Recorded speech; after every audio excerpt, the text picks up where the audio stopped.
Umat yang dikasih Tuhan, mari kita menghadap hadirat Tuhan dengan bersama-sama berdiri. Kita menyanyikan nyanyian prosesi kita dari NKB 42 bait yang pertama hingga ketiga, Fajar Menyingsing.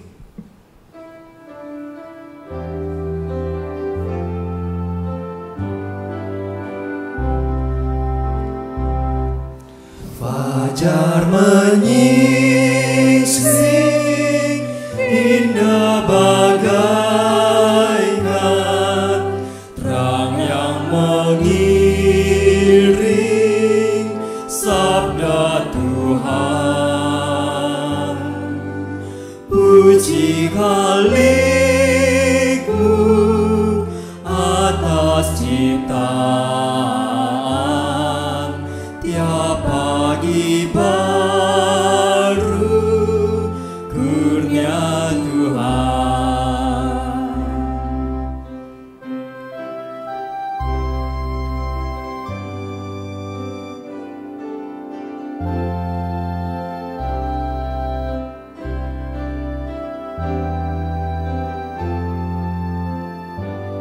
Jemaat yang indahnya hujan dan matahari, ciptaan Tuhan selalu segar. Puji Khalik-Mu karena di bumi pohon bertumbuh, bunga mekar.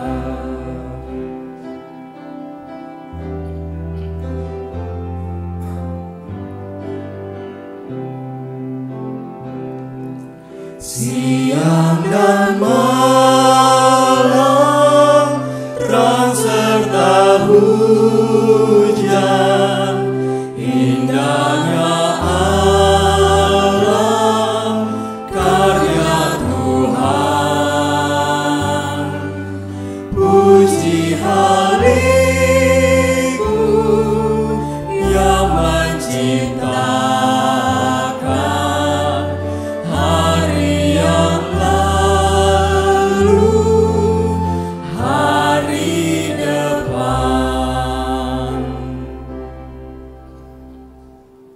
Kebaktian ini berlangsung di dalam nama Bapa, Anak, dan Roh Kudus.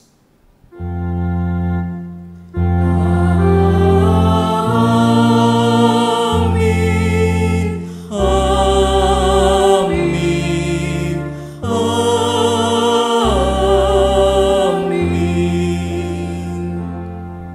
Kasih karunia dan damai sejahtera dari Allah Bapa kita dan Tuhan kita Yesus Kristus menyertai saudara sekalian. Dan menyertai saudara juga. Silakan duduk. Saudara-saudara sekalian, dalam rangka bulan keluarga di tempat ini, tema hari ini keluarga yang dewasa dan mandiri, yang ditandai dengan ribut tapi rukun.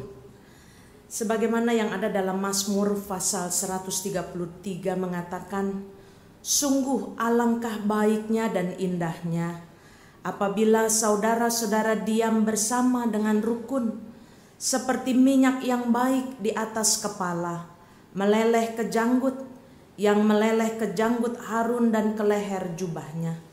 Seperti embun gunung Hermon yang turun ke atas gunung-gunung Sion.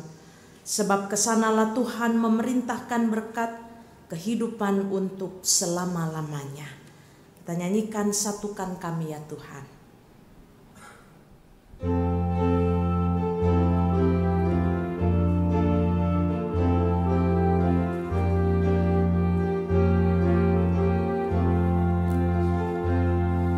Satukan kami ya Tuhan, satukan dengan ikatan yang kuat. Satukan kami ya Tuhan, satukan dengan kasih-Mu yang kekal. Allah yang Esa, Raja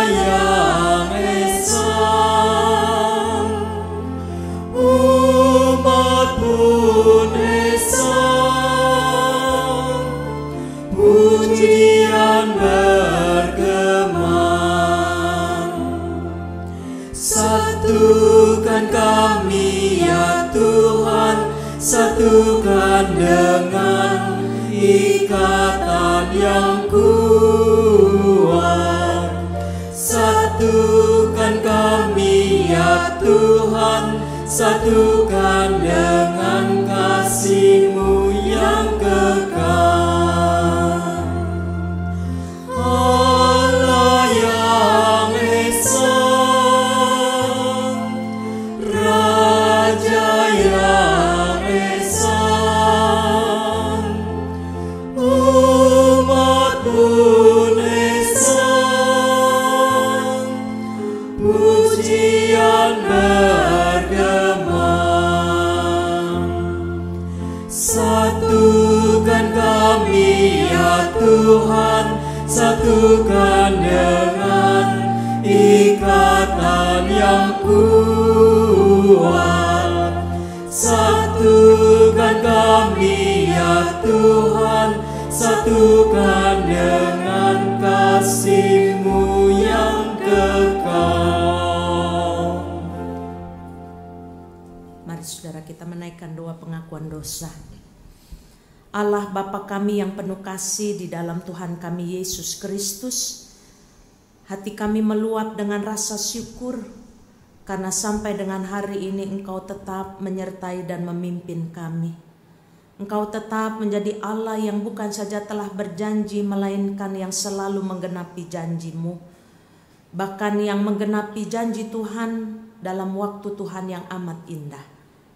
Sore hari ini di hari perhentian yang Tuhan ciptakan dengan sengaja, kami membawa segenap hidup kami, hati kami, dan waktu-waktu yang telah kami isi dengan berbagai-bagai kegiatan. Kami menyadari bahwa sebagai anak Tuhan, perilaku, pikiran, dan hati kami seringkali tidak menjadi cermin yang baik.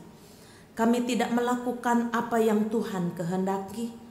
Kami kurang percaya akan janji Tuhan, dan kami tidak menjadi kitab yang terbuka, yang ketika orang membacanya maka Tuhan yang dimuliakan. Karena itu dengan menyatukan hati kami mengakui segala kelemahan dan dosa-dosa kami, secara khusus dalam hidup kami sebagai keluarga. Kami seringkali menjadi orang tua yang kurang bertanggung jawab, kurang sabar, kurang peka akan kebutuhan anak-anak kami. Bahkan kami melalaikan tanggung jawab kami untuk mendidik anak-anak kami. Kami merasa dengan apa yang kami berikan, bahkan dengan kelimpahan materi yang kami berikan kepada anak-anak kami merasa sudah cukup menjadi orang tua. Padahal ada hal-hal yang jauh lebih dalam yang telah Tuhan ajarkan lewat firman-Mu, agar kami mengajar anak-anak kami di dalam hidup yang takut akan Tuhan. Juga dalam hidup kami sebagai suami dan istri, kami menyadari ada perbedaan. Kami sering kali mengisi hari-hari kami di dalam percekcokan, lebih daripada apa yang harusnya kami kerjakan untuk mencerminkan hidup keluarga yang penuh kasih. Sebenarnya kami tahu apa yang mesti kami lakukan, tapi kami masih jauh mengerjakan dari apa yang kami ketahui itu dalam kehidupan sehari-hari kami. Karena itu keluarga kami tidak diliputi oleh damai sejahtera, melainkan lebih banyak diliputi oleh pertengkaran, percekcokan, pertikaian, perseteruan, bahkan ada dendam di dalamnya. Hubungan orang tua anak, suami istri, mertua dan menantu, acap kali menjadi alasan bagi kami untuk selalu mencari hal-hal yang membenarkan diri kami masing-masing.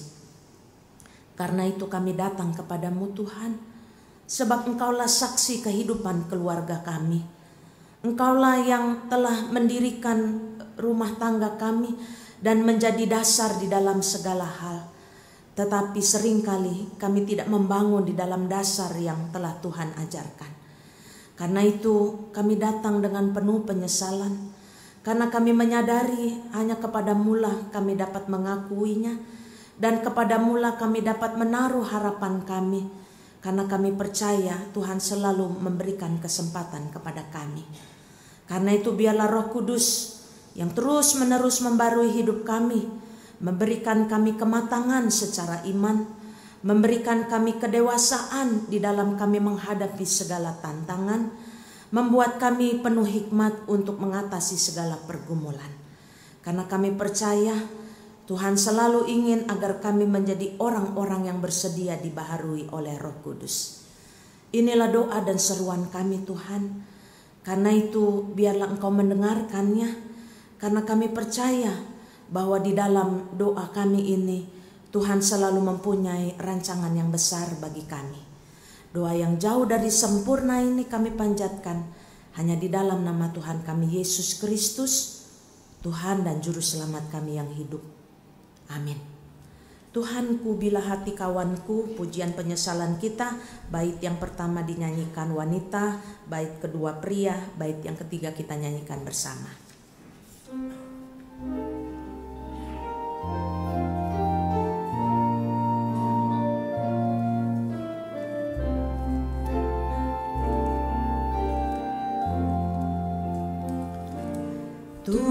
Tuhanku, bila hati kawanku terluka oleh tingkah ujarku dan kehendakku jadi panduku,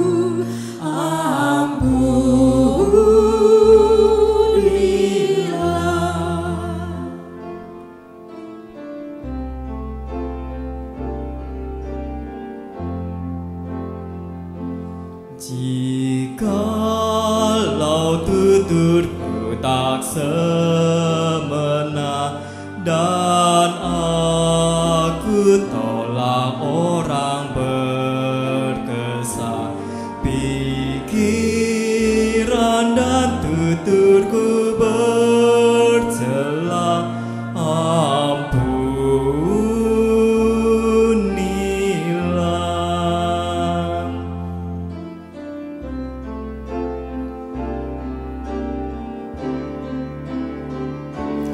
dan hari ini aku bersembah serta padamu Bapa berserah, berikan aku kasih-Mu mesra. Amin, amin. Dengan berdiri kita bersuka hati karena Tuhan akan memberikan anugerahnya yang saya ambilkan dari surat Kolose pasal 3 ayat 12 sampai 14. Karena itu sebagai orang-orang pilihan Allah yang dikuduskan dan dikasihinya, kenakanlah belas kasihan, kemurahan, kerendahan hati, kelemah lembutan dan kesabaran. Sabarlah kamu seorang terhadap yang lain, dan ampunilah seorang akan yang lain apabila seorang menaruh dendam terhadap yang lain, sama seperti Tuhan telah mengampuni kamu, kamu perbuat jugalah demikian. Dan di atas semuanya itu, kenakanlah kasih sebagai pengikat yang mempersatukan dan menyempurnakan.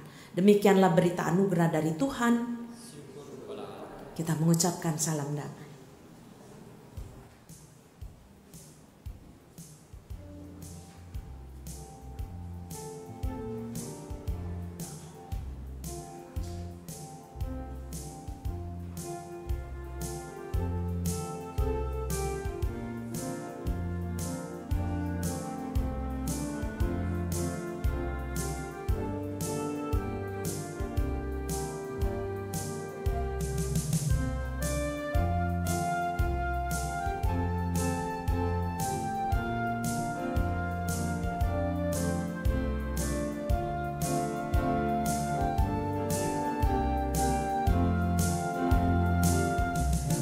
Ada damai sejahtera Allah, ada damai sejahtera Allah, ada damai sejahtera Allah di hatiku.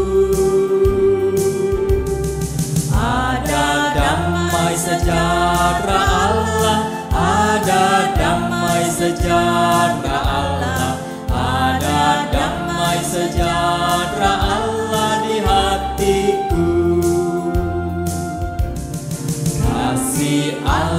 berlimpah-limpah, kasih Allah berlimpah-limpah, kasih Allah berlimpah-limpah di hatiku.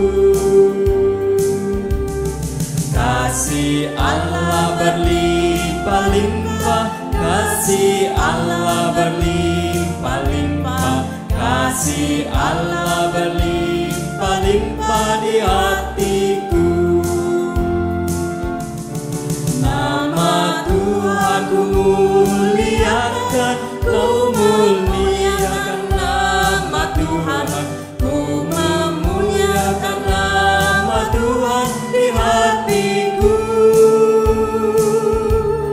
Ku memuliakan nama Tuhan, ku memuliakan nama Tuhan, ku memuliakan nama Tuhan di hatiku. Ada damai sejahtera Allah, kasih Allah berlimpah-limpah, rahmat Allah bagaikan sungai di hatiku. Sukacita berlimpah ruah, ku memuliakan nama Tuhan, ku memuliakan nama Tuhan di hatiku. Saya ingin kita tetap berdiri, saudara. Ini bedanya GKI kalau nyanyi serius banget. Padahal kan nyanyi gini, ada damai. Ada damai nggak saudara di hati saudara? Kalau ada damai, tolong gigi Pepsodentnya kelihatan. Jadi kita nyanyi bait satu. Kita tunjukin sungguh-sungguh ada damai, karena kan kita baru terima berita anugerah. Sambil tengok kanan kiri, depan belakang, kita katakan ada damai sejahtera Allah di hatiku. Bait satu saja, pasti akan ada perubahan, saudara-saudara.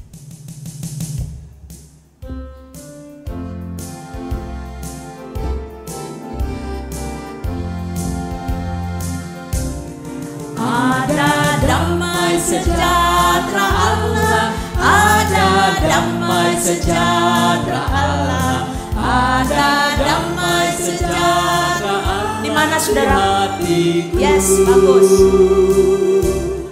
Ada damai sejahtera Allah, ada damai sejahtera Allah, ada damai Di mana? sejahtera Allah di hatiku. Satu kali lagi.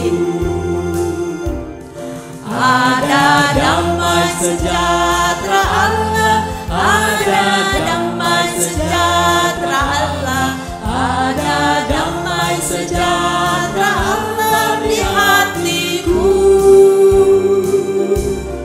Ada damai sejahtera Allah, ada damai sejahtera Allah, ada damai sejahtera Allah di hatiku.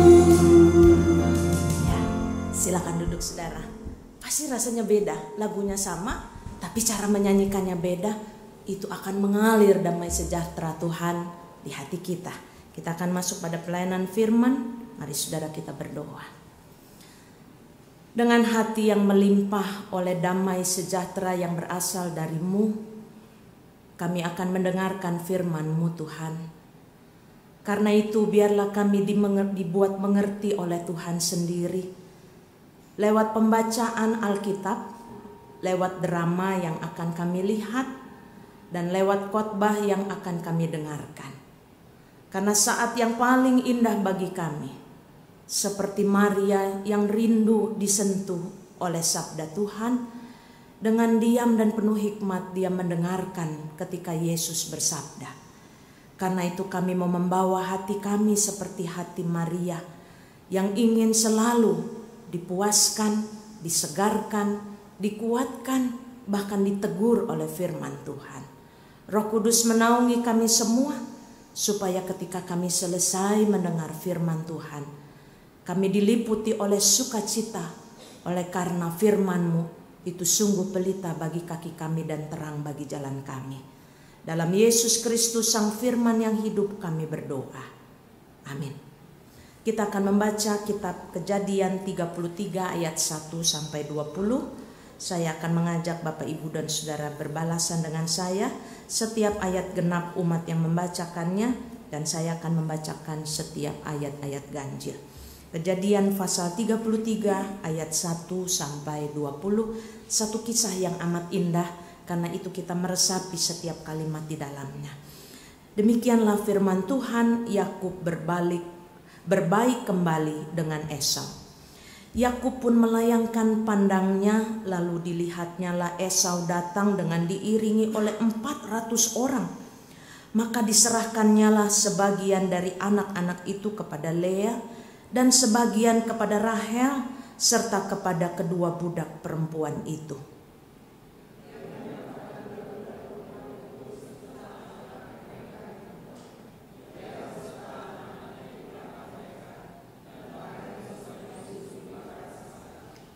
Dan ia sendiri berjalan di depan mereka, dan ia sujud sampai ke tanah 7 kali, hingga ia sampai ke dekat kakaknya itu.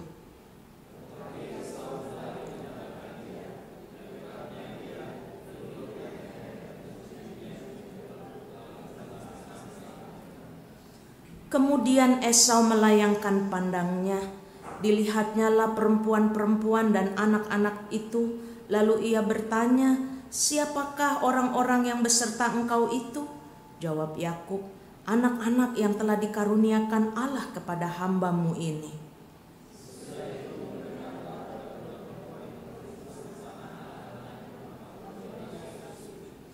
Mendekat jugalah Lea beserta anak-anaknya, dan mereka pun sujud. Kemudian mendekatlah Yusuf beserta Rahel, dan mereka juga sujud.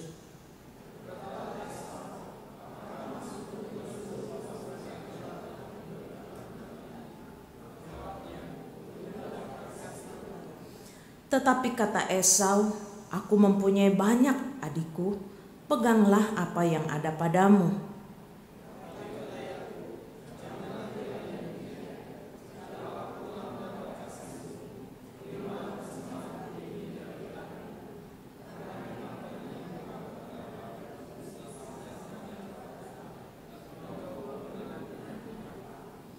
Terimalah kiranya pemberian tanda salamku ini yang telah kubawa kepadamu, sebab Allah telah memberi karunia kepadaku, dan aku pun mempunyai segala-galanya.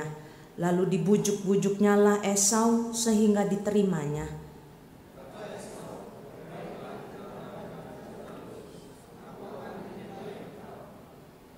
Tetapi Yakub berkata kepadanya, "Tuanku maklum bahwa anak-anak ini masih kurang kuat, dan bahwa beserta aku ada kambing domba dan lembu sapi yang masih menyusui. Jika diburu-buru 1 hari saja, maka seluruh kumpulan binatang itu akan mati."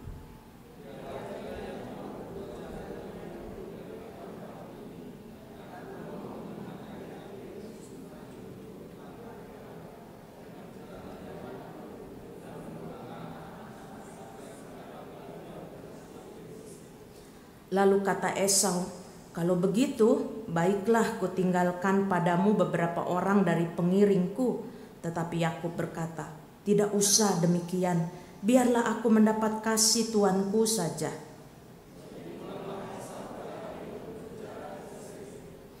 Tetapi Yakub berangkat ke Sukot, lalu mendirikan rumah, dan untuk ternaknya dibuatnya gubuk-gubuk. Itulah sebabnya tempat itu dinamai Sukot.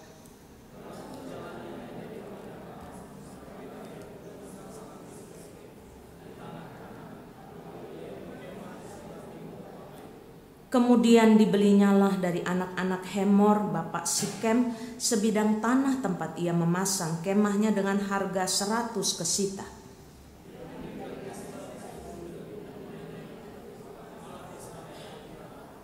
Demikianlah firman Tuhan. Berbahagialah setiap kita yang mendengarkannya dan yang memeliharanya. Haleluya.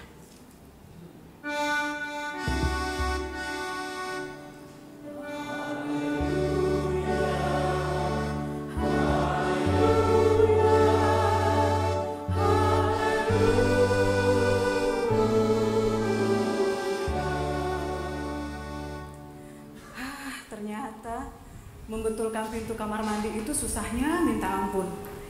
Mudah-mudahan sih nanti gak dimarahin sama si papa karena masanya terbalik. Tadi sebelum membetulkan gerendel kamar mandi, aku harus naik ke atas membetulkan atap yang bocor. Tinggi, takut juga ternyata naik ke atas. Harusnya ini pekerjaan laki-laki, tapi ya aku harus melakukannya. Si papa kenapa belum pulang ya? Ke pasar aja kok lama banget. Nyasar kali dia di pasar. Aduh, Mah, lihat nih. Baju papa keringetan banget. Habis pulang dari pasar. Papa jam berapa coba? Jam berapa? Lama amat di pasar. Aduh, Mama tahu nggak? Nih baju papa yang tadi keren begini jadi kotor dan bau keringet. Salah sendiri. Kenapa ke pasar pakai dasi, pakai baju kayak gini? Mama nggak tahu sih. Ini loh. Papa juga harus tawar-menawar lagi di pasar sama penjualnya. Di pasar itu harus nawar. Kalau nggak nawar, uang kita habis. Gitu ya, Ma? Aduh. Aduh, Papa. Aduh, waktu Papa jadi habis nih gara-gara tawar-menawar. Belum lagi Papa mesti ngurusin yang di rumah. Aduh, susahnya. Papa ngurusin apaan? Kalau di rumah mah aku kerjaannya, Papa mah enggak. Itu loh, Ma, ngurusin anak-anak belajar. Susah banget. Itu anak Papa. Bukan anak Mama. Ini anak Papa kali. Ya. Aduh, gimana ya? Papa baru tugasnya ke pasar, belanja-belanja sama temenin anak belajar. Tapi kalau aku nih, seharian penuh banget kerjaannya. Nyiapin makanan, masakin, nih, nyuciin baju, serikain. Lebih banyak Mama kali kerjaannya. Papa cuma dua. Mama emang tugasnya banyak, tapi tugas Papa juga jauh lebih banyak. Papa kerjaannya cuma kerja, titik. Aku lebih banyak. Ya udah, kita nggak usah bahas lagi masalah ini. Malah jadi ribut lagi nanti. Habis Papa sih baru gitu aja udah ngedumel. Daripada ribut-ribut, gimana kalau kita rukun aja? Rukun? Gimana, Ma? Ribut, rukun. Ya udah, oke aja. Oke? Setuju. Sip.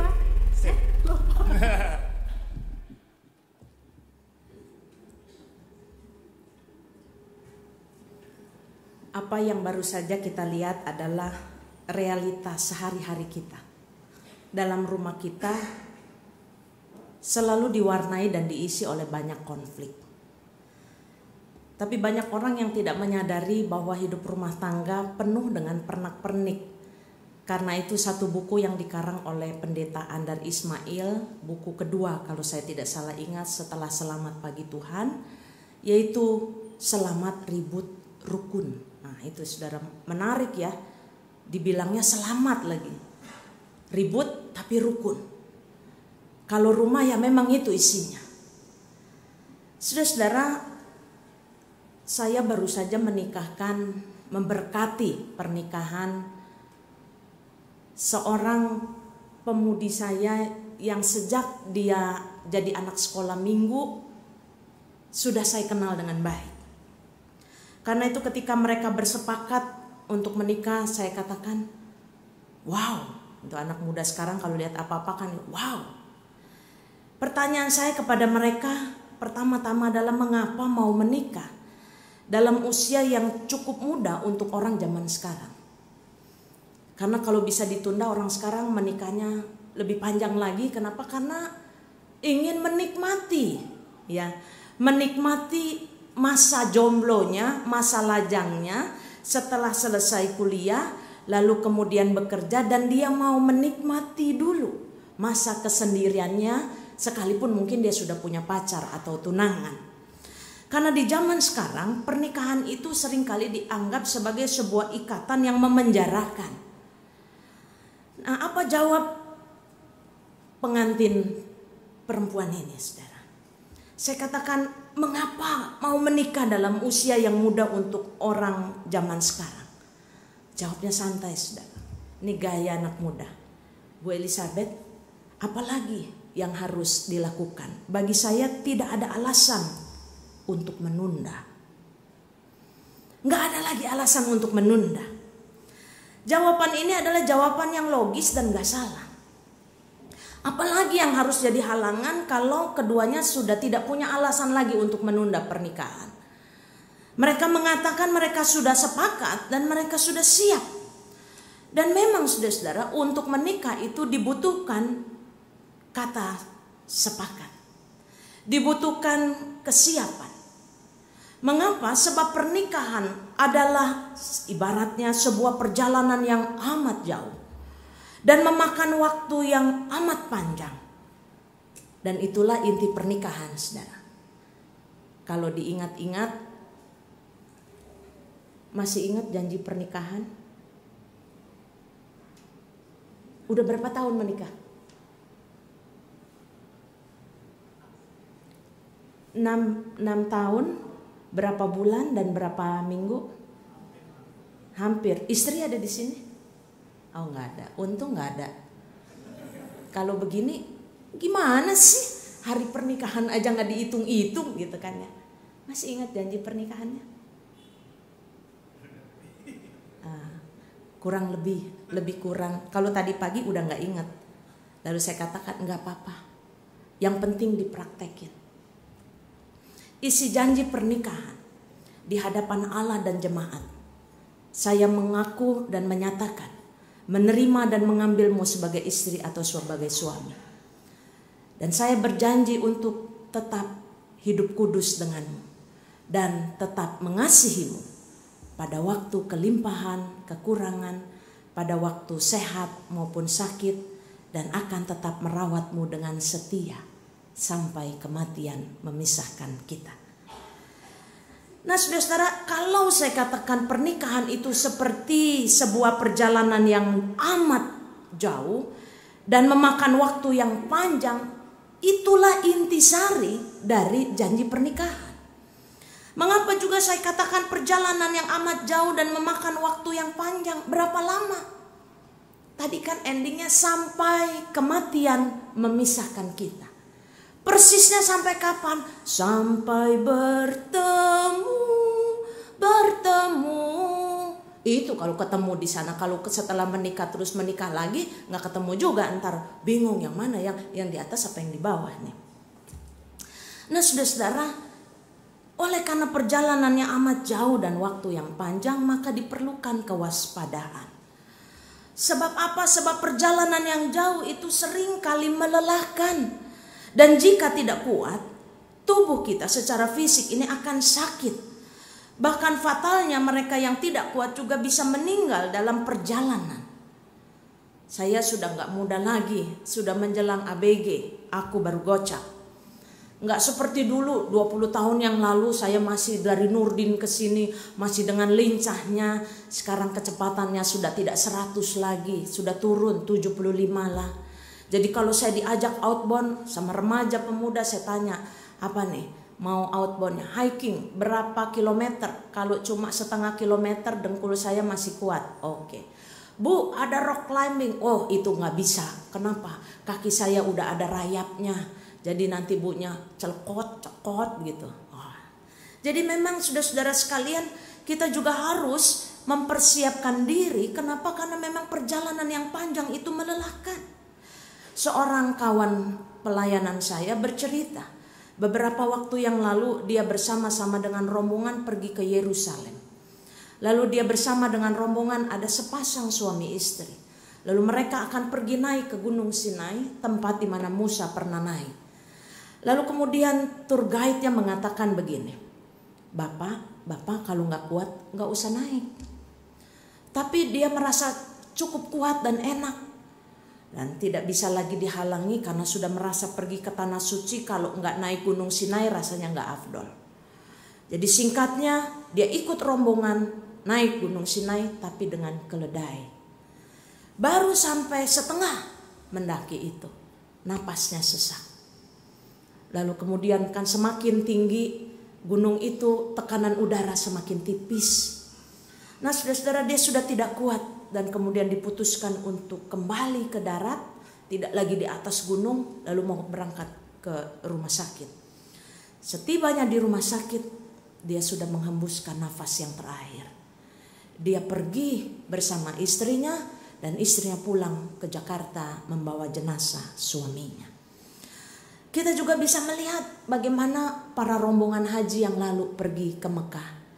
Ada yang pergi dengan doa restu tapi tidak pulang. Mengapa? Pulang hanya dengan nama saja.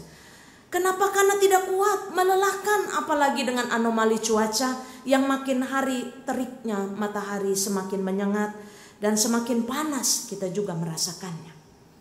Jadi perjalanan yang jauh itu sering melelahkan, dan kalau kita tidak kuat secara fisik, kita bisa sakit, bahkan banyak orang juga yang tidak kuat bisa meninggal. Dan jika sudah terlalu lama perjalanan itu melelahkan, lalu membutuhkan waktu yang panjang, maka orang cenderung bosan. Apalagi kalau disertai macet, saudara ya. Saya beberapa waktu yang lalu saya membawa keponakan saya umur 6 tahun dari Kelapa Gading karena baru libur. Lalu setelah pulang dari Kelapa Gading mau pulang ke Citra, jalanan menuju Tanjung Priuk itu betul-betul sedang rush hour. Ya, orang pulang kerja lalu ditambah begitu banyak truk dan kontainer. Lalu dia bilang, aduh perutku sakit. Saudara pasti panik ya, saya juga mengalami. Tunggu ya dek, sebentar nanti kita cari di sana dekat Shell. Nanti kita akan pergi ke toilet di Shell itu. Berapa jauh lagi, berapa lama lagi. Udah setel lagu saudara, saya punya lagu daerah. Yamko rambe yamko. Sambil nyanyi gitu tambah sakit, tambah mules malah. Lalu kemudian saya lihat, wah banyak, ada jalan sedikit. Saya ikutin mobil yang jalan. Ternyata saya terjebak di sana jalur Transjakarta, jalur busway. Wah celaka, macet. Lalu orang kemudian turun, saya ikutin lagi. Saya tahu ini melanggar, tapi apa boleh buat, sudah terjebak. Dan betul saja di ujung jalan Pak polisi, prit, pinggir bu. Oke, pinggir. Ponakan saya tanya, kita diapain? Ditangkap, nanti kita di penjara dong. Tenang, setel aja lagu Yamko Rambe Yamko lagi. Lalu kemudian saya buka kaca jendela dan dia tanya, ibu tahu kesalahan? Betul pak. Tapi saya mau menjelaskan, saya tahu saya salah, tapi sebetulnya saya tidak tahu kalau itu jalur busway. Tapi apa boleh buat, silakan. Lalu dia tanya, ibu mau kemana? Saya mau pulang. Alamatnya di mana? Di Citra. Boleh lihat STNK? Lihat. Dia baca STNK GKI Citra, ya kan? Mobil gereja mah STNK-nya GKI. Lalu taruh, boleh lihat SIM-nya? Boleh pak. Ya. Kebetulan waktu bikin SIM ditanya profesinya apa, jadi saya bilang pendeta. Oh, ibu pendeta. Puji Tuhan. Pak polisi ngomong puji Tuhan, langsung saya gini. Wow. Pak, dia kembaliin, ibu pendeta silakan jalan, tapi lain kali jangan melanggar. Baik pak polisi, silakan jalan, Tuhan memberkati. Tuhan memberkati pak polisi juga. Saudara-saudara, memang kalau kita berjalan dalam keadaan waktu yang cukup panjang, melelahkan, bosen kan. Apalagi ditambah macet di Jakarta ini. Bisa jadi saudara-saudara perjalanan yang tadinya kita anggap menyenangkan akan menjadi perjalanan yang menyebalkan. Dan selain dari itu kita tidak bisa menikmati perjalanan itu karena apa? Karena menimbulkan pertengkaran. Kalau orang sudah capek lalu stuck di jalan, bertengkar. Pernikahan juga seperti itu. Pernikahan juga demikian. Dia tidak hanya berisi apa yang kita inginkan untuk terjadi. Dia juga tidak melulu berisi harapan-harapan yang ingin kita capai. Tapi bukankah justru yang lebih sering kita temui dan kita alami adalah hal-hal yang tidak kita inginkan dan yang tidak kita harapkan. Awal mulanya saudara sangat indah. Bahkan tidak jarang orang yang menikah itu juga harus membuang banyak uang. Seperti selebriti yang sedang asyik di Bali itu, Raffi Ahmad dan Gigi. Yang konon katanya pestanya lebih dari 10 miliar harganya. Nah saudara-saudara, pernikahan itu memang mahal harganya. Dia bukan sekedar sebuah pesta di hari pernikahan. Oleh karena itu boleh kita katakan, pernikahan bukan sebuah rumah yang siap dihuni. Tapi pernikahan adalah sebuah rumah yang harus siap dibangun. Karena itu selalu ada ayat di dalam liturgi pernikahan kita. Jikalau bukan Tuhan yang membangun, Jadi nggak pernah ada ayat Alkitab kalau Tuhan membangun maka kedua mempelai siap menghuninya. Nggak ada. Sekali lagi saudara-saudara, pernikahan adalah sebuah rumah yang harus dibangun. Dan sekali lagi kesiapan dan kata sepakat diperlukan. Orang yang siap membangun rumah akan membangun sesuai dengan kemampuannya. Kemampuan apa saudara membangun rumah? Dibutuhkan kemampuan dana dan kemampuan juga untuk merawatnya. Ada orang yang membangun rumah begitu mewah dan indah di kawasan elit. Dia membangunnya di kawasan Pondok Indah. Walaupun sebetulnya dia hanya bisa membangunnya di Pondok Mertua Indah, tetapi dia memaksanya untuk membangunnya di Pondok Indah.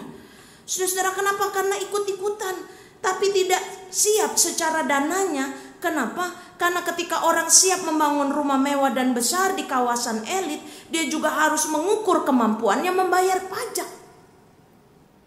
Seorang penatua kami ada yang menjadi sekretaris dari salah seorang konglomerat yang ada di Jakarta, yang punya rumah di kawasan Sudirman. Dan dia harus mengurus semua pajaknya. Dan kalau sekali bayar PBB rumahnya, dia bilang bisa beli satu rumah untuk 1 tahun itu. 1 tahun PBB-nya bisa beli 1 rumah. Terus saya bilang, ya kenapa? Saya aja yang bukan punya uangnya rasa sayang, Bu. Karena memang itu kawasan yang luar biasa mahalnya. Nah saudara-saudara, ya nggak apa-apa karena dia cukup uangnya, bahkan berlimpah. Mungkin bagi dia tidak terlalu berat untuk hal itu. Tapi ketika orang mau membangun rumah, dia juga harus mempertimbangkan kemampuan dananya. Bagaimana orang yang ada di dalamnya mempertimbangkan kemampuan dia membayar pajaknya. Bagaimana dia mengisi kebutuhan perawatannya dan lingkungannya. Bukankah setiap lingkungan membutuhkan living cost? Jadi jangan bangun rumah di Pondok Indah tapi ujung-ujungnya di Pondok Rangon, saudara-saudara. Karena mikirin gimana bayarnya itu. Orang yang siap membangun juga membutuhkan kata sepakat untuk membuat rumah sebagaimana yang mereka rancangkan. Bukan lagi apa yang aku rancangkan. Sebab apa? Sebab yang akan menghuni rumah itu 2 orang dengan 2 latar belakang yang amat berbeda. Sebab apa? Sebab yang ada di rumah itu bukanlah orang lain, bukanlah 1 orang, melainkan mereka. Ada kebutuhan dan selera yang harus dipadukan, bukan sekedar untuk memenuhi tuntutan standar sebuah rumah, melainkan bagaimana memuaskan dan menjadikan rumah yang house itu menjadi home bagi kedua orang yang tinggal di dalamnya. Saya bersyukur di tempat saya banyak sekali orang dengan berbagai profesi. Jadi ada yang berprofesi sebagai arsitek, desain interior. Suatu kali kita ngobrol-ngobrol lalu dia bercerita begini. Lucu deh Bu Elizabeth. Suatu kali saya dapat pasangan yang beda banget. Yang satu itu western banget. Ya apa-apa tuh gaya Amerika. Minimalis kalau mau ngedesain. Bahkan dikatakan jangan terlalu banyak barang. Dan dia ingin warnanya yang kalem-kalem. Itu suami ya. Yang istri itu orang yang konvensional, yang lokal banget, yang betul-betul amat memperhatikan unsur-unsur tradisional. Si istri ingin warna yang ada di rumah itu berwarna-warni. Ada yang di sana warnanya hijau, yang di sana warnanya coklat, lalu yang di sana warnanya ke orange-nya. Lalu yang di sana ada warna pink. Lalu kalau masuk rumahnya ada topeng-topeng yang dari Bali, yang dari Jogja, dari Solo. Itu tembok-temboknya dipenuhi oleh topeng-topeng. Lalu yang di sana lagi suaminya bilang saya sakit kepala. Ini rumah atau galeri? Dia bilang begitu, saudara. Mereka cekcok. Suaminya bilang aku ingin warna yang bersih seperti warna-warna yang ada di Amerika atau Eropa. Paling tidak warna-warna yang putih, beige dan sebagainya. Itu rumah sakit yang warna begitu. Rumah tinggal seperti ini. Kalau bisa ada pendopo, lalu ada speaker di mana-mana. Kalau masuk ada lagu. Nah itu ya. Lir ilir, lir ilir. Nah itu. Jadi betul-betul itu homey. Suaminya bilang gak betah. Kalau ini yang mau terjadi, rumah kita mesti 2. Kamu di lantai 1, aku di lantai 2. Aku sakit kepala kalau begini. Saudara bisa bayangkan. Hanya untuk urusan rumah. Yang satu ingin pakai gamelan, yang satu ingin Ave Maria. Wow. Jadi saudara-saudara, memang di dalam membangun rumah tangga membutuhkan kata sepakat. Kita tidak bisa menyatukan satu ide hanya untuk kepentingan satu pihak. Perlu ada keselarasan, yang ini harus mengalah dan yang lain harus didengarkan. Motif, corak, warna, dan model kadang hal yang penting juga untuk diperhatikan. Pernikahan juga begitu, saudara. Awalnya ketika orang memasuki pernikahan, dia membawa berbakul-bakul keranjang cinta. Dunia serasa hanya milik berdua, apalagi kalau pengantin baru, saudara. Baginya yang lain itu nyewa. Yang ada itu cuma kamu, dan kamu. Coba tanya Raffi Ahmad sama Gigi, pasti ngomongnya kamu, dan kamu. Dan satu lagi yang ada itu cuma 3 kata lagi, indah, dan indah. Walaupun istrinya bukan namanya Indah. Bulan madu sangat terasa manis, menyenangkan. Kalau masih tahun-tahun pertama, kedua orang menikah, tidur hadap-hadapan. Bahkan ketika hidung saling bersentuhan dan ngorok, yang satu itu terasa seperti sound system yang indah sekali. Bicara dekat-dekatan, dan kalau ngobrol itu sambil bisik-bisik. Hai babe, bagaimana kabarmu hari ini? Oh baik, kamu bagaimana? Suaranya bisik-bisik di telinga. Antara bibir dan telinga itu sangat dekat. Saling membelai, selalu ada kecupan selamat pagi, selamat malam, selamat tidur. Capek sedikit, ada yang mijit. Kalau pergi keluar rumah, SMS tulisan bebek panjang berlayar-layar. Lalu ditulis, "Beb, hari ini aku pulang agak sedikit telat. Kalau kamu mulai lapar, gak apa-apa, kamu makan duluan, aku bisa makan di luar.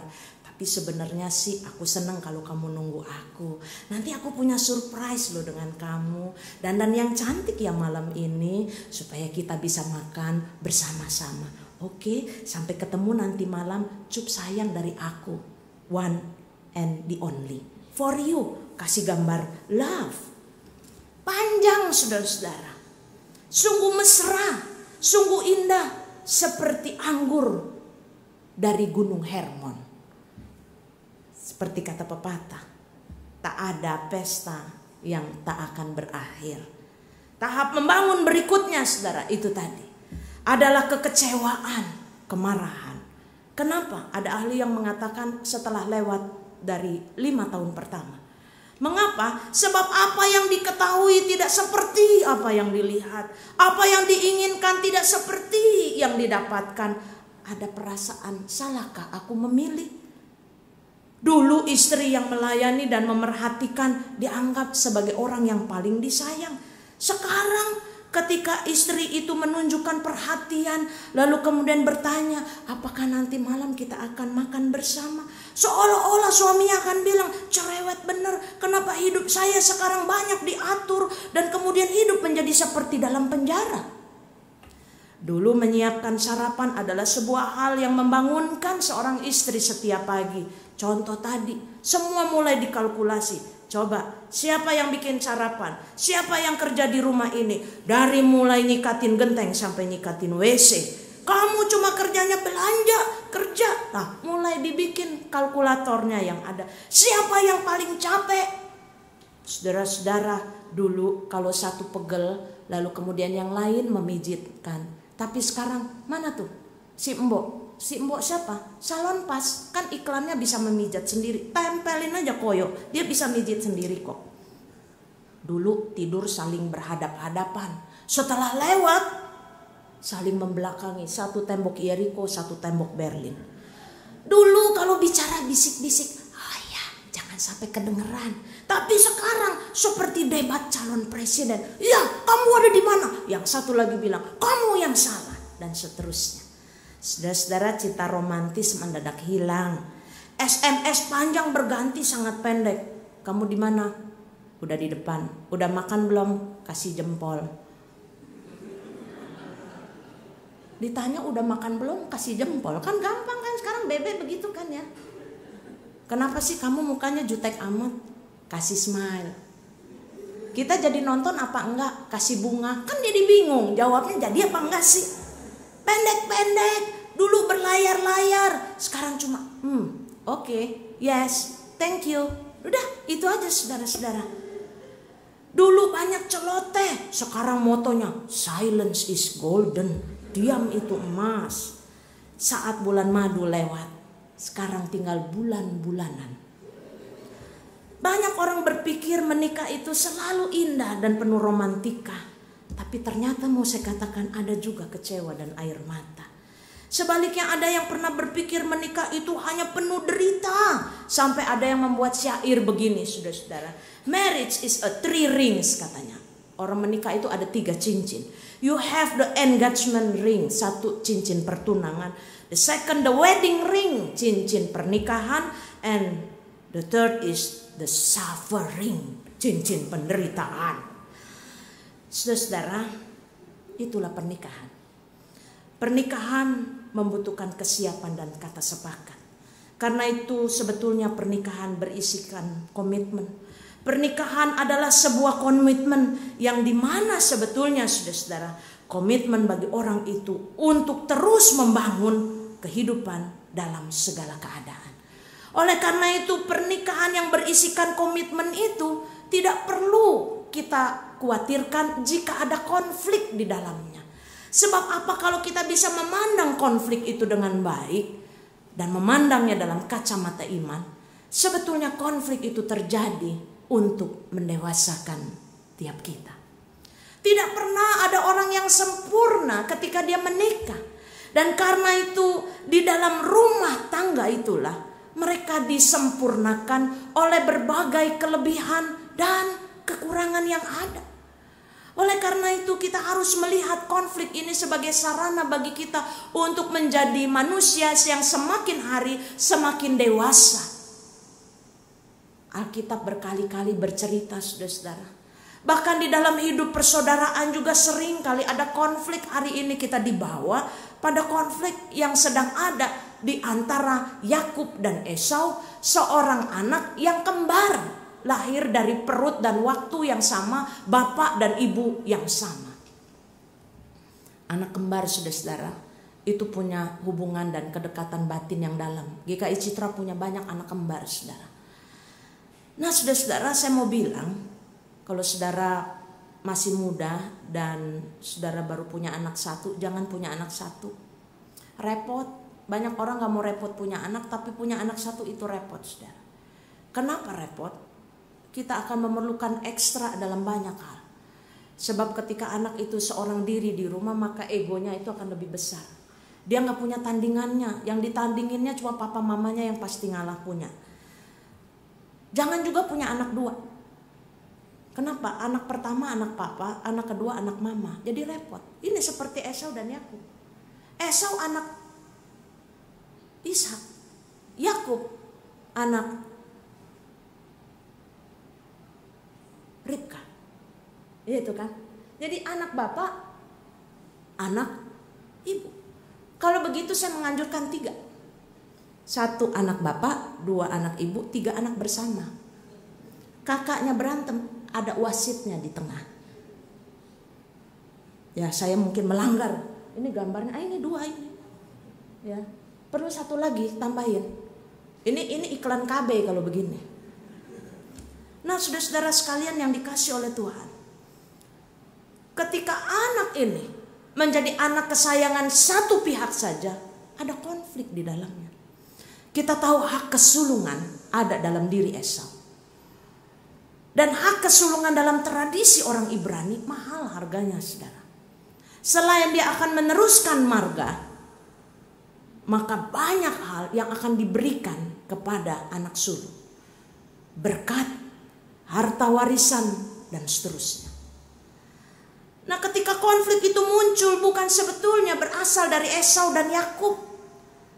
Tetapi karena hati ibu Yakub ini, ya Ribka, yang terlalu sayang kepada anaknya. Dia tahu betul itu. Dia melihat momen, kairos, kesempatan. Bagaimana supaya anak kesayangannya ini memiliki hak dari kakaknya. Dan dia tahu bahwa Esau kalau pulang berburu itu ya orang kalau lapar pikirannya belakangan, saudara. Karena itu dia tukar hak kesulungannya dengan semangkuk sup kacang merah. Itulah awal mula pertengkaran dua anak kembar ini. Waktu terus berlalu, mereka sudah beranak pinak, sudah menjadi orang yang sukses kalau dipikir dari karirnya. Dan satu hari mereka ingin bertemu. Saudara-saudara, orang kalau bermusuhan, bertemu itu deg-degan. Kalau orang hidup dalam damai, bertemu itu rindu. Tapi kalau orang bermusuhan itu deg-degan.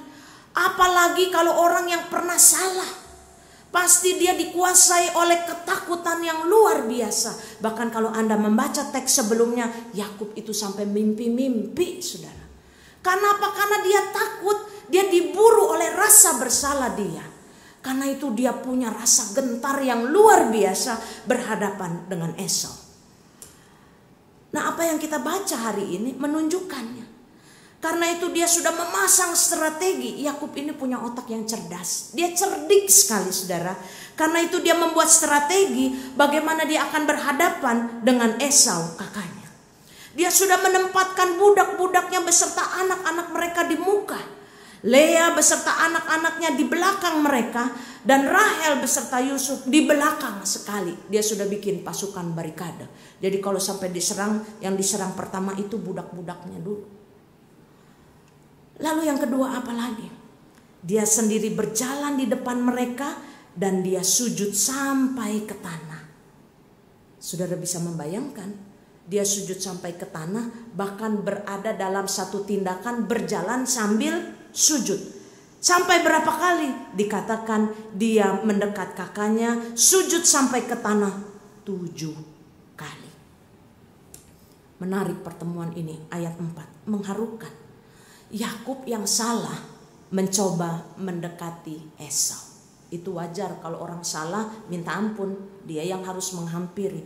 Tapi ada satu yang luar biasa, bahwa ayat 4 mengatakan Esau berlari mendapatkan Yakub. Jadi Esau yang menghampiri Yakub. Saudara, kalau orang salah minta maaf, dia datang, itu biasa. Tapi kalau orang yang pernah disakiti yang datang menghampiri, itu luar biasa. Dia punya kebesaran hati untuk menerima adiknya yang boleh dikatakan telah melukai hidupnya, yang telah merampoknya, yang telah merampas sesuatu yang amat penting. Dikatakan di situ Esau berlari mendapatkan Yakub. Bukan cuma itu, dikatakan di dekapnya dia, dipeluk lehernya. Kalau bisa digambarkan, saudara-saudara, ini seperti cerita The Prodigal Son, yaitu anak bungsu yang hilang. Bahwa ketika dia pulang ke rumah bapaknya dalam keadaan compang-camping, bau karena dia sudah menjadi orang yang menjaga ternak babi. Dari kejauhan bapaknya, anaknya takut, deg-degan pulang ke rumah bapaknya. Bapaknya lari menghampiri anaknya. Dia gak pusing, mau bau, mau jelek, dia peluk anaknya. Bukan cuma itu, diciuminya. Ini yang dilakukan oleh Yakub. Lalu di situ bertangis-tangisanlah mereka. Ayat 4 ini menjadi personifikasi Anda, saya, dan Tuhan. Kita semua adalah orang-orang yang berdosa. Kita semua adalah orang-orang yang sering kali melukai hati Tuhan, bukan? Hari ini kita ngaku dosa, entar malam kita bikin dosa lagi, besok tambah lagi. Dalam hidup rumah tangga kita juga bukankah penuh, sering kali dipenuhi oleh dosa. Tapi sekali lagi, ketika ada niat untuk berdamai, ketika ada niat untuk memperbaiki keadaan, Tuhan membuka pintu pengampunan lebar-lebar. Kita boleh nangis di hadapan Tuhan sampai air mata kita seperti darah. Kalau Tuhan mengampuni bukan karena air mata kita, melainkan karena anugerah Dia. Dan ini terjadi ketika Esau memberikan anugerah kepada adiknya. Apa yang dibutuhkan Yakub tidak ada yang lain kecuali berkali-kali dikatakan dalam teks kitab suci kita, kasih. Dia hanya membutuhkan kasih, sebab kasih itu melampaui dari berapapun dosa kita. 1 Korintus 13. Kasih itu sabar, Kasih itu murah hati, dia tidak cemburu, dia tidak memegahkan diri. Kasih itu menyimpan segala sesuatu, percaya segala sesuatu, sabar untuk menanggung segala sesuatu. Itu yang dibutuhkan oleh Yakub. Yakub mendapatkannya bukan karena sekedar niat dia untuk berdamai, tetapi juga karena Esau yang telah membuka hatinya untuk menerima kembali adiknya yang hilang itu. Saudara-saudara sekalian yang dikasihi oleh Tuhan, dalam hidup rumah tangga tidak lepas dari berbagai konflik. Konflik suami istri, orang tua anak. Kadang-kadang ada anak yang merasa, dasar kamu anak mama, aku mah gak pernah disayang. Saya sering kali saudara menghadapi pastoral dengan remaja pemuda. Bu, kami 3 saudara. Aku nih bu, anak yang paling kecil. Selalu apa? Kakak beli baju selalu dapat baru. Udah kecilan turun ke kakak nomor 2. Udah mulai lusuh-lusuh turun ke aku. Dulu dia sepedanya roda 4. Lalu kemudian dia udah makin tinggi. Yang roda 4 turun ke kakak nomor 2. Lalu kemudian kakak nomor 2 kakinya mulai panjang turun ke aku. Rodanya tinggal 1. Kayak roda sepeda sirkus dia bilangnya. Semua selalu rentetannya begitu. Orang tua bisa bilang, kalian kan anak-anak kami.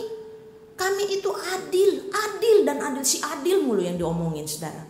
Tapi anak-anak punya hati untuk tahu seberapa besar kasih orang tuanya kepada anaknya. Jadi kita tidak bisa mendustai mereka dengan mulut kita. Apapun keadaan mama tuh sama, anak 3 sepertiga. Dan sepertiga, tapi kenapa sepertiganya lagi itu dapat jatahnya kakak. Saudara-saudara, itu terjadi. Mertua dan menantu. Makanya Pak Andar Ismail dalam bukunya, wanita yang paling berbahagia di dunia adalah Hawa. Sebab Adam gak diceritain kan, Adam ada ibunya kan. Maka dia gak pernah cekcok tuh Hawa. Cuma tinggal berdua aja di Taman Eden itu sama Adam. Gitu kan. Saudara-saudara sekalian yang dikasih oleh Tuhan Yesus. Hidup kita sehari-hari penuh dengan konflik. Suami, istri, orang tua, anak, mertua, menantu. Bahkan dengan pembantu. Makin hari kita makin sulit kan. Tiap hari kita selalu konflik. Aduh pembantu ini bodoh bener ya. Anak yang bilang, Mam kalau dia pinter dia jadi sekretaris. Itu si Mbok itu udah 3 kali mama bilangin salah lagi. Belum lagi dia handphone-handphonean. Belum lagi nontonin Ayu Ting Ting melulu. Pembantu sekarang kalau mau cari kerja, bukan majikannya yang tanya kamu punya kemampuan apa, pembantu yang nanya saya mau digaji berapa, kerja saya apa, ada anak kecil nggak, ada orang tua yang duduk di kursi roda nggak, gitu kan sekarang mereka membuat klasifikasi.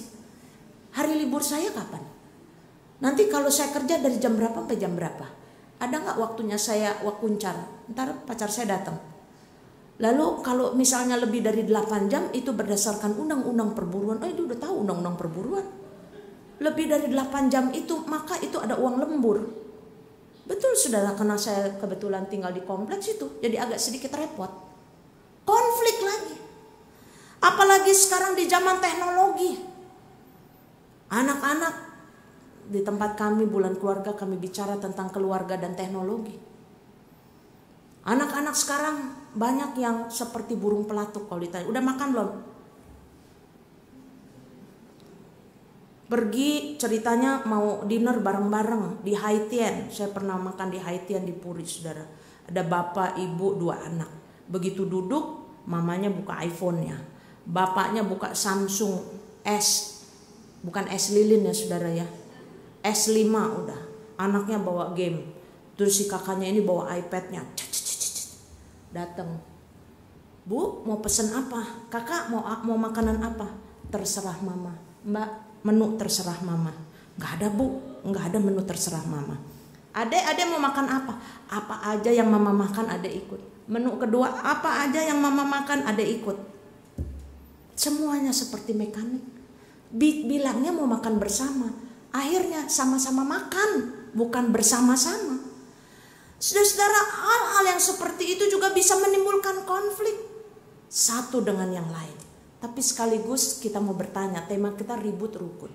Bagaimana kita memandang konflik? Kembali lagi seperti yang saya katakan, konflik itu sebagai sarana yang mendewasakan kita. Ibarat virus, saudara. Beberapa tahun yang lalu, saudara, saya itu langganan tipes. Penyakit tipes kayaknya udah akut banget di perut saya.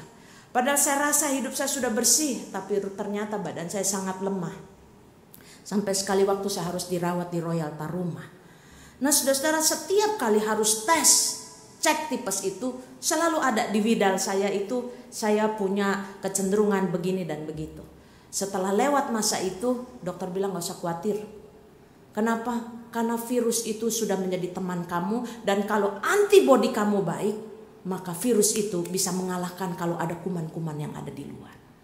Jadi kalau kita memandang konflik ini sebagai sarana yang menyehatkan kita, apapun badai yang ada di luar kita tidak akan bisa menghancurkan rumah kita.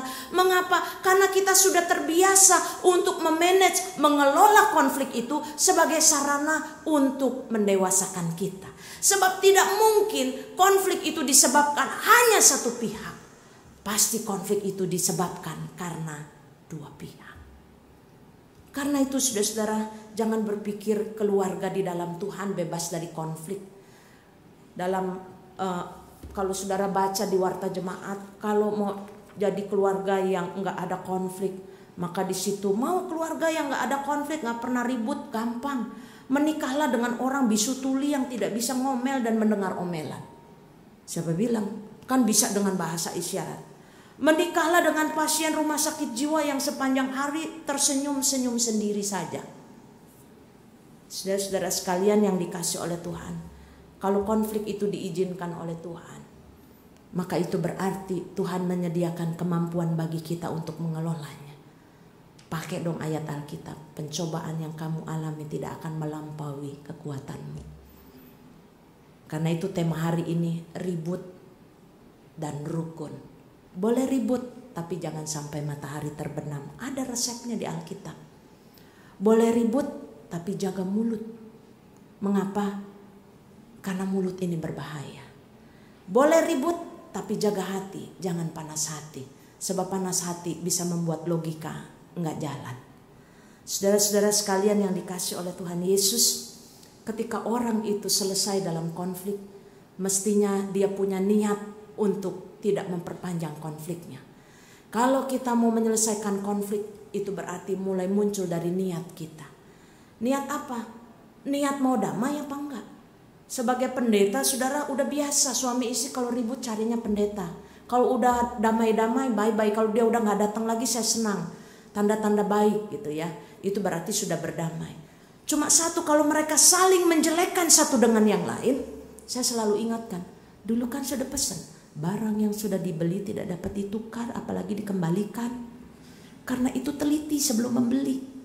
Ya sih Bu, kalau ada penyok kiri, penyok kanan, yang penting jangan kadaluarsa, itu aja. Lalu kemudian mereka saling menjelekkan satu dengan yang lain. Pertanyaan saya cuma satu, mau damai nggak? Kalau udah nggak mau damai, apapun resepnya, apapun nasihatnya, bablas anginnya. Mau dikasih nasihat kuping kanan, keluarnya mana saudara? Kuping kanan lagi. Kalau keluar kuping kiri masih ada yang nyantol. Keluarnya kuping kanan lagi. Tidak berlaku nasihat itu. Tapi kalau sudah punya niat untuk berdamai, yang jelek bisa bagus, yang bagus tambah bagus. Tapi kalau sudah tidak ada niat untuk berdamai, yang jelek semakin jelek, yang bagus tetap jelek. Damai itu dari mana? Damai itu bukan milik Anda dan saya. Damai itu yang empunya Tuhan.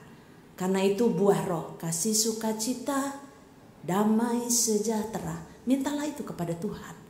Datanglah. Kalau kita punya konflik, minta Dia untuk ada dan hadir dalam hidup kita. Dia akan membantu kita, memberikan kita damai sejahtera. Rumah tangga yang penuh damai, saudara. Anda mau punya rumah tangga yang diberkati, resepnya cuma satu, ada damai. Kalau rumah itu ada damai, suami pergi kerja, istri pergi kerja, rezeki datang. Orang tua kan bilang begitu. Jangan tinggalin rumah dalam keadaan konflik. Keluar rumah, God bless you. Ada damai. Apapun yang kita kerjakan pasti akan mendatangkan hasil. Itu satu. Yang kedua, kalau rumah ada damai apa saudara? Sehat. Sehat lahir batin. Orang yang punya damai apa juga yang dimakannya akan menyehatkan badannya. Mengapa? Coba perhatikan mengapa orang-orang itu gampang gemuk. Orang kalau sudah menikah tambah lama tambah gemuk ya sudah, udah ada damai. Apa yang dimakan jadi daging.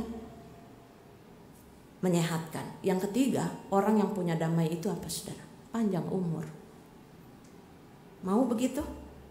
Minta sama Tuhan dan lakukan. Selamat menjalani konflik yang mendewasakan, menjadi keluarga yang mandiri dan dewasa. Resepnya cuma satu, kalau ribut selalu punya niat untuk rukun. Tuhan memberkati. Amin.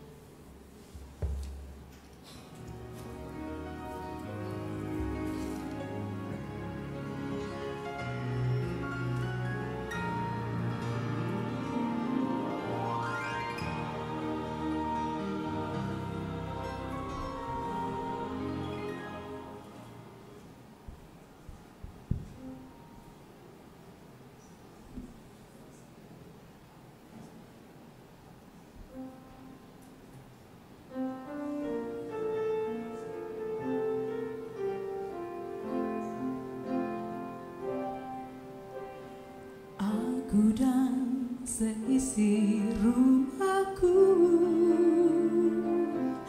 akan selalu menyembah-Mu, Tuhan dan Rajaku, di dalam kasih karunia-Mu yang hidup saling melayani dan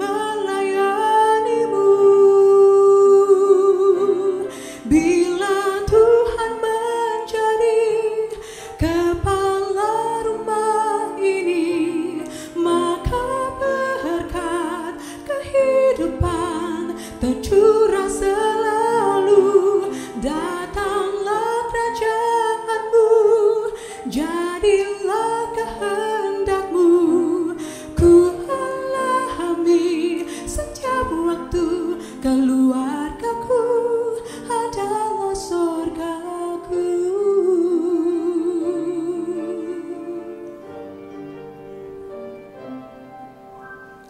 Aku dan seisi rumahku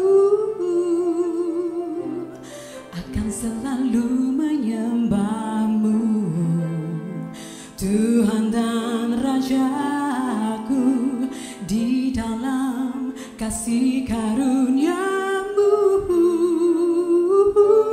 yang hidup saling melayani dan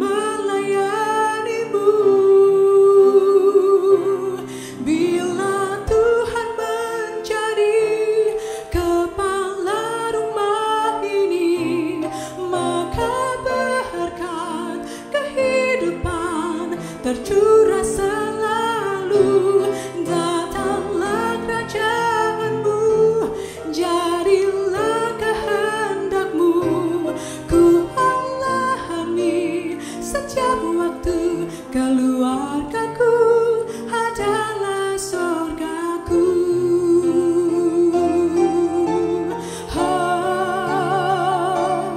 Bila Tuhan menjadi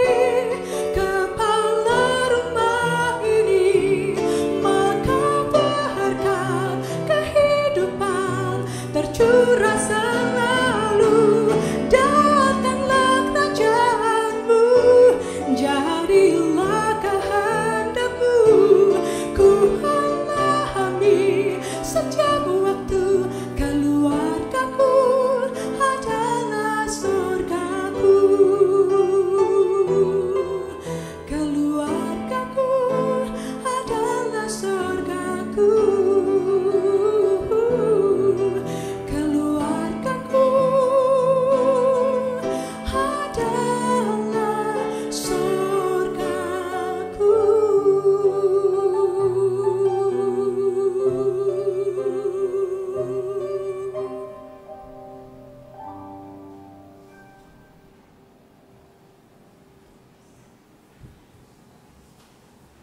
Jemaat diundang untuk bangkit berdiri.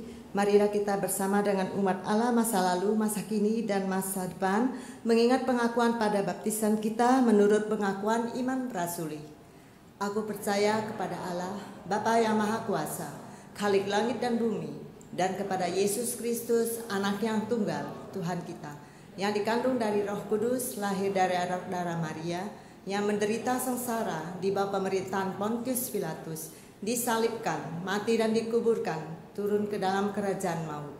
Pada hari yang ketiga, bangkit pula dari antara orang mati, naik ke surga, duduk di sebelah kanan Allah, Bapa yang Maha Kuasa, dan dari sana ia akan datang untuk menghakimi orang yang hidup dan yang mati.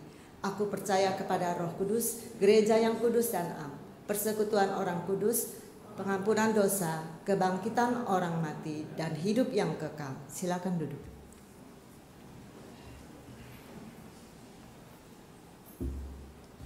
Mari saudara kita menaikkan doa syafaat. Kepadamu ya Allah kami yang hidup, kami menaikkan doa syafaat kami. Pertama-tama kami mau berdoa bagi bangsa dan negara kami. Kami bersyukur telah dilantiknya Presiden kami Bapak Joko Widodo dan Bapak Yusuf Kala sebagai Wakil Presiden. Mereka masih mempunyai pekerjaan rumah yang besar dan banyak, terutama dalam penyusunan kabinet baru. Biarlah Tuhan memberikan hikmat kepada mereka berdua untuk dapat memilih orang yang tepat dengan kecerdasan yang baik dan tentunya dengan kejujuran. Karena bangsa kami membutuhkan orang-orang yang bersih dari niat-niat korupsi, dari hal-hal yang bisa menjatuhkan kepemimpinan kedua orang yang telah dipilih oleh rakyat ini. Perjalanan mereka masih panjang dan masih banyak melakukan kerja keras. Sertai mereka dengan kesehatan, hikmat dan kebijaksanaan, kejujuran dan kesadaran yang penuh untuk mengabdi kepada bangsa kami. Dan berkati juga perjalanan negeri kami yang masih penuh dengan berbagai-bagai pergumulan. Tapi kami percaya Indonesia baru sudah Tuhan bukakan. Karena itu berjalanlah terus dengan negeri dan bangsa kami ini. Sebagaimana Engkau memberikan kesempatan kepada Israel, biarlah Engkau juga memberikan kesempatan kepada Indonesia untuk memperbaiki hal-hal yang telah tertinggal, untuk menggenapi apa yang menjadi janji, dan untuk membentuk masa depan dan harapan yang telah dibicarakan. Biarlah perjalanan negeri kami ini tetap ada di dalam kendali Tuhan. Saat ini juga Tuhan, kami mau berdoa dalam pergumulan dari jemaat Tuhan di tempat ini, khususnya dalam persiapan Natal yang sudah semakin dekat. Tuhan memberkati pekerjaan panitia Natal. Tuhan juga menolong panitia pemilihan calon penatua. Tuhan juga menolong dari panitia persiapan rapat kerja Majelis Jemaat dalam menyusun program kerja 2015 dan 2016 yang akan datang. Biarlah ada kesehatian, ada semangat, ada pencerahan, ada kreativitas di dalamnya, supaya jemaat Tuhan yang telah Tuhan genapi usianya yang ke-30 tahun untuk tahun depan menjadi jemaat yang berakar, bertumbuh dan berbuah ke arah Kristus. Dengan bertambahnya usia mereka, biarlah mereka juga bukan saja telah diberkati, melainkan boleh menjadi berkat melalui program-program yang sudah dan yang sedang disusun. Kami juga berdoa ya Tuhan bagi saudara-saudara kami yang sakit, baik mereka yang sakit dirawat di rumah maupun di rumah sakit. Biarlah Tuhan menolong mereka dan membantu mereka dengan segala yang diperlukan, dan jadikan kami alat di tangan Tuhan untuk mendoakan mereka, melawat mereka, membantu dengan apa yang kami miliki. Kami juga berdoa bagi setiap orang yang bergumul dalam hidup rumah tangga, karena seringkali terjadi cekcok yang menghasilkan sebuah perseteruan yang berkepanjangan, hubungan suami istri, orang tua anak, mertua dan menantu, antar kerabat. Kami rindu anak-anak Tuhan ini dapat menyelesaikan persoalan mereka di dalam dan bersama dengan Tuhan. Biarlah mereka tetap mencari Tuhan, mereka meminta Tuhan dalam segala pertolongan yang akan Tuhan berikan. Kami juga berdoa ya Tuhan bagi anak-anak kami di tengah-tengah tantangan zaman yang semakin memberikan banyak pilihan, bahkan ketika mereka tidak dibekali dengan hikmat kebijaksanaan dari Tuhan, mereka dapat tergilas oleh zaman. Kami berdoa biarlah anak-anak kami bukan saja menjadi anak-anak yang cerdas dalam ilmu, tetapi mereka bertumbuh menjadi anak-anak yang takut akan Tuhan. Bekali kami sebagai orang tua untuk mendidik mereka bukan sekedar pandai menjadi seorang saintis, melainkan menjadi anak-anak Tuhan yang membanggakan hati Tuhan. Dalam segala kepandaian mereka, mereka boleh memuliakan Tuhan. Kalau ada di antara kami yang saat ini sedang mengalami luka batin karena merasa telah dilukai oleh kerabat, teman, sanak famili, kami belajar dari Esau Tuhan. Hari ini yang membuka hatinya dengan lebar untuk memberikan pengampunan kepada Yakub, bahkan menyatakan kasihnya melampaui dari apa yang Yakub inginkan. Karena kami semua juga adalah orang-orang yang tidak sempurna. Pasti kami pernah melakukan kesalahan, tapi Tuhan mengampuni kami. Karena itu biarlah pengampunan dari Tuhan mendorong kami untuk mengampuni orang yang bersalah kepada kami. Ya Tuhan, kami juga berdoa bagi setiap kami yang saat ini sedang mencari teman hidup, mencari pekerjaan, dan merasa sendiri. Biarlah Tuhan Yesus menolong kami semua untuk melewati saat-saat yang berat dan tetap memiliki pengharapan bahwa Tuhan tetap menjadi sahabat bagi kami dan akan menolong kami jika kami membuka hati dan hidup kami untuk pekerjaan Tuhan. Inilah doa syafaat kami Tuhan yang jauh dari sempurna. Biarlah Tuhan menyempurnakannya. Kami mengalaskan doa ini hanya di dalam nama Tuhan kami Yesus Kristus, Tuhan dan Juru Selamat kami yang hidup. Amin.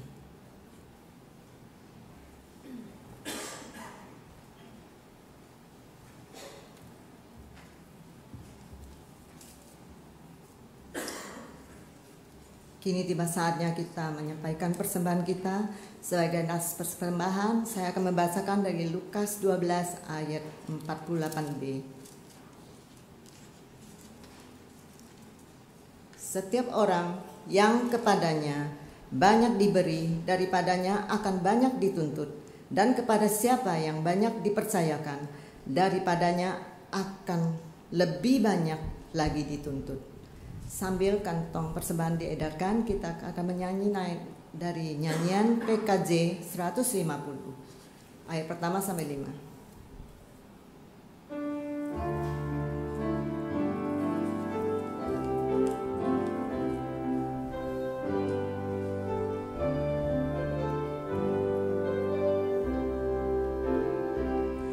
Ya Tuhan, hanya inilah yang dapat ku beri padamu, ungkapan syukur apalah dibanding berkat karunia-Mu. Pemberian janda miskin pun Engkau lihat ketulusannya, tililah juga hatiku saat ku bawa persembahan.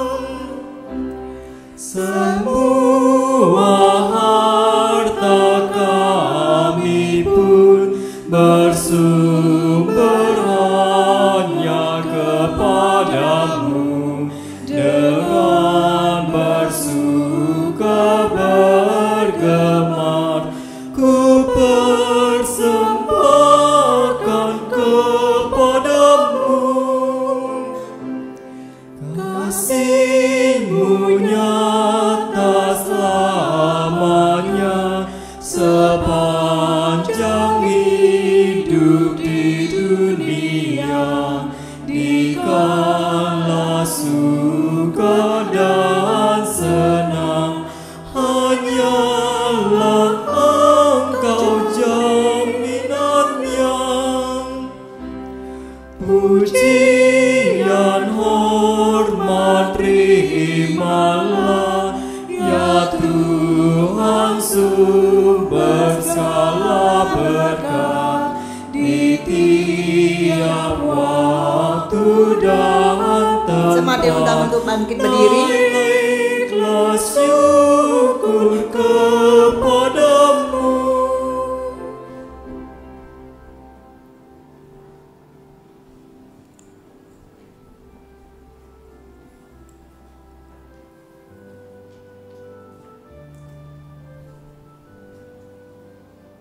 Mari kita berdoa. Tuhan Allah Bapa kami yang bertahta di dalam kerajaan surga, kami mengucap syukur dan terima kasih ya Tuhan, jikalau pada sore hari ini Engkau masih memberikan kami kesempatan. Itu semuanya karena anugerah daripada Tuhan. Tuhan, pada saat ini kami menaikkan persembahan kami, biarlah Tuhan boleh memberkati persembahan ini, sehingga persembahan ini boleh menjadi berkat bagi di pekerjaan di gerejamu ini dan juga di sekeliling kami. Tuhan juga boleh memberkati tangan anak-anakmu yang dipercayakan untuk mengelolanya, sehingga mereka boleh bertanggung jawab terhadap pemakaian benda mati ini. Tuhan, kami serahkan seluruh persembahan ini hanya ke dalam tangan pengasihan-Mu. Biarlah Tuhan yang akan memberkatinya. Kami naikkan doa persembahan ini hanya ke dalam tangan pengasihan Tuhan, hanya di dalam nama Tuhan Yesus Juru Selamat kami yang hidup. Kami berdoa dan mengucap syukur. Amin. Dengan tetap berdiri, kita akan menyanyikan lagu pengutusan dari NKB nomor 160 bait pertama sampai dengan 4. Segala puji syukur.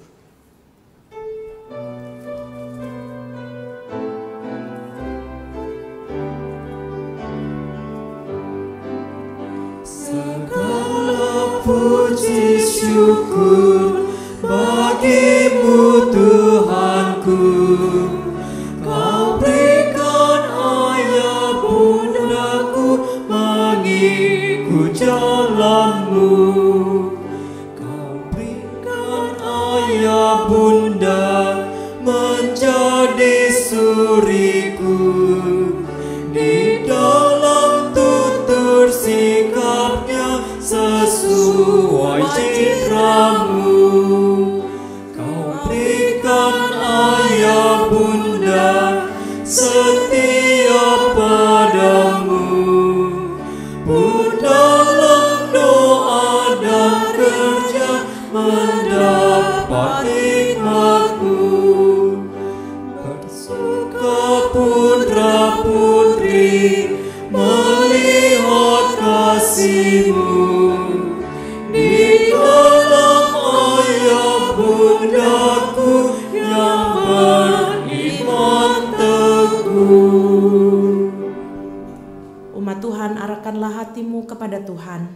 Kami mengarahkan hati kami kepada Tuhan. Jadilah saksi Kristus. Syukur kepada Allah. Terpujilah Tuhan. Kini dan selamanya. Pulanglah dengan damai sejahtera dalam berkat dari Tuhan. Tuhan memberkati engkau dan melindungi engkau. Tuhan menyinari engkau dengan wajah-Nya dan memberi engkau kasih karunia. Tuhan menghadapkan wajah-Nya kepadamu dan memberi engkau damai sejahtera. Haleluya.